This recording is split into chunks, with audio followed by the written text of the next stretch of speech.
sedang kamu merasakan beban, ingat senang yang dulu saya berikan. Manhaj yang ketiga.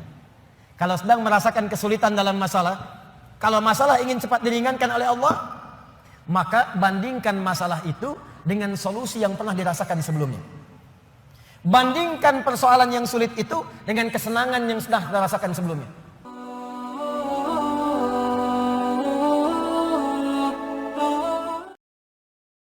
Walal akhiratu khairul laka minal. Ini yang hebat. Saya kemarin bikin quotes, lalu kita sebarkan. Ini sebetulnya di antara esensi surah Ad-Duha. Kata Allah, Muhammad, saya bersumpah kepadamu, yakinkan pada jiwamu, nanti saat kamu ke akhirat, suasananya akan lebih enak dibandingkan dengan sekarang. Akhirat itu lebih baik dari apa yang kamu rasakan sekarang di dunia. Maksudnya begini, kalau kamu sedang capek, kamu sedang ada musibah, kamu sedang lelah, sabar. Nanti kalau sudah pulang, semuanya akan hilang. Memang dunia itu tempat capek, karena memang tempat beramal. Sholat di dunia, kerja di dunia, puasa di dunia, baca Quran di dunia. Kenapa kita kerjakan? Supaya cari bekal untuk pulang ke akhirat. Nanti kata Allah, kalau sudah pulang, semuanya akan hilang. Jadi tenang aja teman-teman. Capek cuma sebentar. Ya, capek cuma sebentar. Lelah, gak apa-apa. Namanya juga dunia. Dunia itu memang tempat capek. Kalau nggak mau capek, ya pulang. Dunia itu tempat capek. Dan kita memilih untuk hidup. Maka jalani itu, nikmati saja, kerjakan aja. Setiap kerja ada pahala, setiap kerja ada pahala, setiap sholat pahala, baca Quran pahala, niat mencari nafkah karena Allah pahala, merawat anak pahala, memberikan ASI pahala. Gak apa-apa, memang capek. Memang ya dunia sifatnya capek. Tobakan an tobak, setiap tahapan tuh capek lagi, biasa.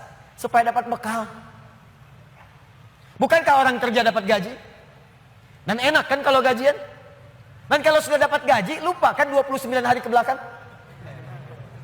Anda itu bekerja, kerja, berangkat gelap, pulang gelap. Tapi kalau sudah dapat gaji, semua itu kan hilang lupanya.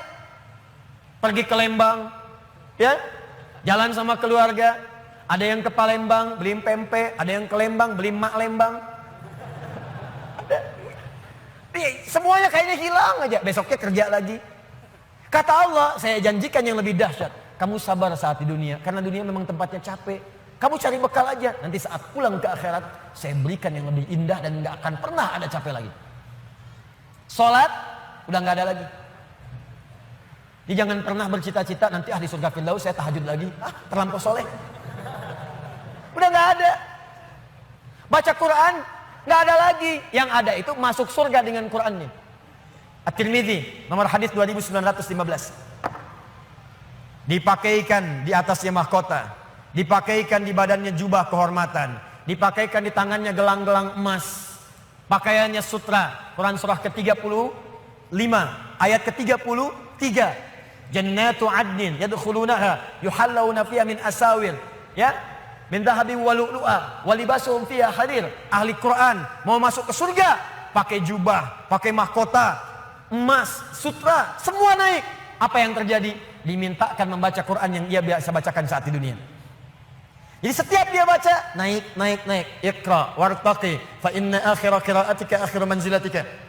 Baca Quran yang biasa engkau bacakan saat di dunia. Nanti akhir bacaanmu, di situ tempat tinggalmu di surga. Dan berita baiknya, dia bisa menggandeng bapaknya, ibunya, suaminya, istrinya, anak-anak, cucu ikut di belakang semua. Kalau mereka orang yang beriman dan soleh di hadapan Allah Subhanahu wa taala. Dipimpin oleh ahli Quran, naik ke surga. Dia bacakan sampai minal jinnati wan nas, puncak surga yang paling tinggi. Begitu nyampe di situ, dikunjungi oleh semua malaikat dari 8 pintu surga. Itu ada di Quran surah 13 ayat ke-24. Wal malaikatu yadkhuluna alaihim min kulli bab. Dan malaikat semua mengunjungi dia dari semua pintu, mengucapkan salam. Lihat kalimat pertamanya, salamun alaikum bima sabartum. Selamat ya, saat di dunia kamu sabar cari bekal. Sabar capek. Sabar mengeja huruf dari Iqra. Sabar menghafal. Sampai ada yang mencela. Sabar, orang lain ngejar dunia, Anda ngejar akhirat. Sabar. Orang lain cari ini, luaskan rumah, tambah mobil, tambah kendaraan, meninggal, gak dibawa. Anda sabar. Masya Allah. Orang akhirat. Saya ngelihat ada ahli Quran tuh. Seringkali saya berhadapan dengan ahli Quran tuh dari daerah-daerah, seringkali menangis. Ada yang datang pengen setoran. Anda bisa kebayang gak suaminya, pekerja mungkin kasar, orang sebutnya kuli. Istrinya ngambilin kayu bakar. Kadang ke sawah. Anaknya bahkan ada yang masih kemudian kecil-kecil. Tapi kalau Anda berkunjung ke rumahnya, semua makanan dihidangkan yang mampu dia suguhkan. Lalu keluar kalimat, alhamdulillah, Abi kalau bekerja dapat uang banyak sekali. 500.000, sebulan 500.000, banyak sekali. Syukur. Ternyata perempuan itu sudah punya sanad hafalan Quran 7 qiraat. Lelakinya hafal Quran, anaknya hafid semua. Anaknya penghafal Quran semua. Anda ada di mana? Itu perlombaan, sabar, naik sampai ke atas. Jadi kalau sekarang sedang capek, nikmati, sabar.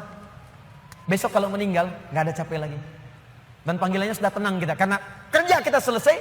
Mirip begini, ada berita besok gajian, tenang kan? Malam tidur enak kan? Orang yang punya bekal itu, dia sabar itu, nanti di akhir sakaratul mautnya, dia tampakkan semua hasil pekerjaannya, sampai hatinya merasa tenang. Jadi nggak terasa, tidur aja. Ya ayat Tuhan nafsul mutmainnah, ditarik, tenang, tidur aja, selesai. Tinggal dia jumpai Allah di akhirat nanti, mendapatkan hasil dari apa yang dia kerjakan. Makanya kata Allah, kalau sedang sholat terasa capek, apa jawabannya? Sabar ya, walal akhiratu khairul laka minal ula. Nanti di akhirat gak ada tahajud lagi. Kalau sedang menghafal Quran capek, sabar ya, nanti di akhirat gak ada menghafal lagi. Abadi sifatnya, wafat selesai hafalan itu. Kalau sedang kena musibah, sabar ya, sabar. Jalani dulu, zikir kepada Allah supaya dapat pahala. Nanti setelah meninggal gak ada masalah lagi, tenang. Nanti pulang selesai semua. Jadi kalau ini kita tanamkan dalam jiwa kita, setiap punya masalah nanti beres kok insya Allah, selesai kok. Memang saya jalani aja sampai waktunya saya wafat, saya pulang, saya dapatkan semua kenikmatannya. Masya Allah. Ustadz beneran? Benar. Surganya banyak? Banyak Ustadz. Alhamdulillah. Tapi Ustadz, kalau di surga pengen ngerokok, bisa enggak? Ya kalau bisa silakan, ambil apinya di neraka. Ya, nikmat, sudah selesai. Kemudian apa yang terjadi? Wala saufa yu'tika rabbuka fatarda. Ini yang paling dahsyat. Nanti di akhirat kata Allah, kalau kamu sabar saat di dunia sekarang, Bu, Pak, sabar tahajud, sabar merawat anak, sabar sekolahkan mereka ke pesantren, sabar talaki Al-Quran, sabar berjamaah ke masjid, Anda kerja di pemerintahan, kerja jadi pegawai, ada yang berdagang, ada yang bisnis, sabar. Waktunya sholat, waktunya zakat, sabar. Nanti kata Allah, saat pulang ke akhirat, wala saufa yu'tika rabbuka fatarda. Saya akan berikan semua yang kamu inginkan sampai puas. Kaidah nikmat itu, kaidah nikmat. Semua bicara termasuk dalam Al-Quran. Selama hidup di dunia, kaidah nikmat itu gak ada yang pernah puas.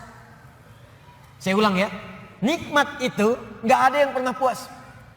Contoh, punya sepeda nikmat bukan? Punya motor nikmat tidak? Punya mobil nikmat tidak? Pertanyaan saya, ketika Anda dapat sepeda, apakah merasa cukup dengan sepeda? Kalau sudah dapat sepeda, pengen apa? Sudah dapat motor, pengen apa? Sudah punya mobil, pengen apa? Pesawat. Garasi nggak punya, nerbangin nggak bisa, masih pengen. Belum menikah, pengen apa? Menikah. Sudah menikah, pengen apa? Punya anak. Sudah punya anak, pengen apa? Pengen cucu. Semua terus, jadi nggak ada puasnya. Nikmat itu terus pengen. Nanti di akhirat, kata Allah, nanti di akhirat saya akan berikan kepadamu sampai kamu puas.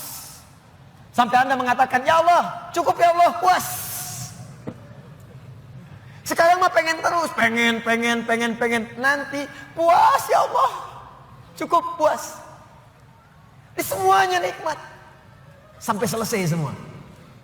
Makanya bersabar, dunia sebentar. Sebentar mas, besok meninggal, selesai masalah. Mau besok meninggal? Susah. Sabar. Dan alhamdulillahnya nggak ada yang dikasih tahu kapan meninggal. Kalau diberitahu, bisa jadi kita pun gak semangat. Sebentar lagi Anda akan meninggal.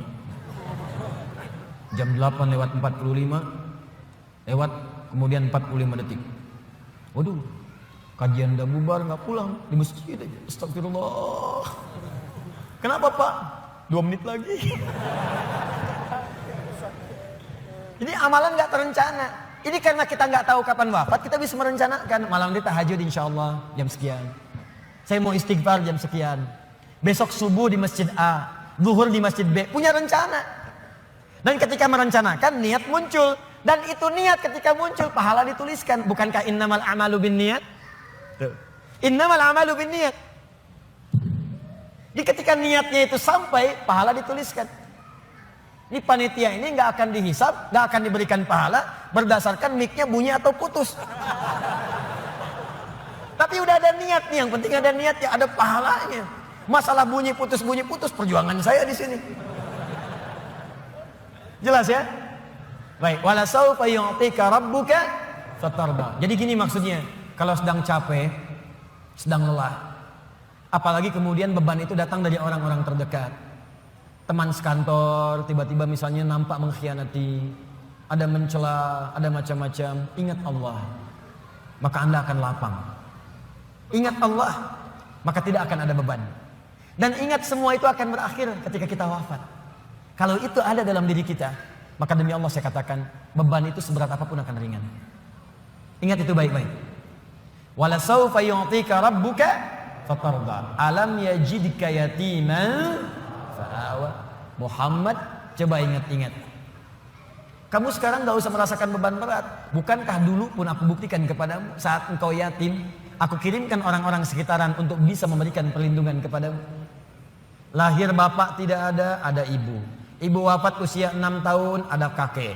Kakek wafat usia kemudian Nabi Muhammad 8 tahun, ada paman. Ada semua. Ingat Muhammad SAW. Kalau sedang kamu merasakan beban, ingat senang yang dulu saya berikan. Manhaj yang ketiga. Kalau sedang merasakan kesulitan dalam masalah, kalau masalah ingin cepat diringankan oleh Allah, maka bandingkan masalah itu dengan solusi yang pernah dirasakan sebelumnya. Bandingkan persoalan yang sulit itu dengan kesenangan yang sudah dirasakan sebelumnya. Suami istri sedang punya masalah, malam ini punya persoalan, sampai nggak bicara. Coba duduk dulu baik-baik. Ingat masa-masa senang ke belakang. 15 tahun berumah tangga, masa mau dikalahkan dengan masalah di satu malam? Ingat banyak senangnya atau banyak dukanya? Banyak sukanya, banyak dukanya. Banyak nyamannya, banyak masalahnya. Coba timbang-timbang lagi. Mungkin dengan menghadirkan nostalgia kesenangan itu, yang ini akan terasa ringan. Ma, kenapa malam ini kita mesti cemberut ya? Bukankah kemarin-kemarin kita tertawa? Gara-gara bapak semuanya. Gak apa-apa mah, memang gara-gara papa terima. Tapi mungkin Allah titipkan keburukan di papa itu karena mamah bisa menyempurnakan. Mungkin Allah pilih mamah itu adalah mamah yang bisa membimbing papa lebih baik. Masya Allah. Oh gitu ya Pak ya, mama bikin status dulu ya. Jadi kalau semuanya begitu enak rasanya. Tapi memang diucapkan mudah, menjalaninya belum tentu mudah. Ustadz juga begitu. Ya, makanya jarang sekali ada ustadz ceramah bawa istrinya. Jadi kalau kita punya persoalan yang kecil-kecil sekarang, ingat masa lalu. Bu, Pak, ya maaf di kantor ada masalah. Masalahnya hari itu, jangan langsung merasa berat. Ada proyek gak selesai dimarahin sama bos. Anda kerja sudah 10 tahun, dimarahin baru hari itu. Senangnya kan banyak, udah 9 tahun. Masa persoalan sehari mengalahkan persoalan 9 tahun yang senang ke belakang? Kan tidak lucu. Anda gagal satu ujian, 9 mata kuliah lulus semua. Masa harus meratapi diri pada yang satu itu? Selesaikan. Mungkin di situ Allah ingin berikan anugerah supaya Anda paham lebih dalam. Mungkin disitulah kepakaran Anda supaya belajar lebih dalam lagi. Diangkat kemudian karena pakar itu, di masalah itu. Saya dulu itu setiap menghadapi pelajaran-pelajaran bahasa, apalagi balaghah, macam-macam dan sebagainya itu. Di situ perasaan awal pertama sulit saya hadapi. Begitu dihadapi rupanya Allah menginginkan kita lebih fokus pada masalah itu. Seakan awalnya susah, ternyata ada nikmat di balik itu. Itulah poinnya teman-teman sekalian. Jikalau Anda sedang merasakan kesulitan, ingat masa-masa lalu saat Allah memberikan banyak nikmat dalam kehidupan kita. Jelas sampai di sini? Baik.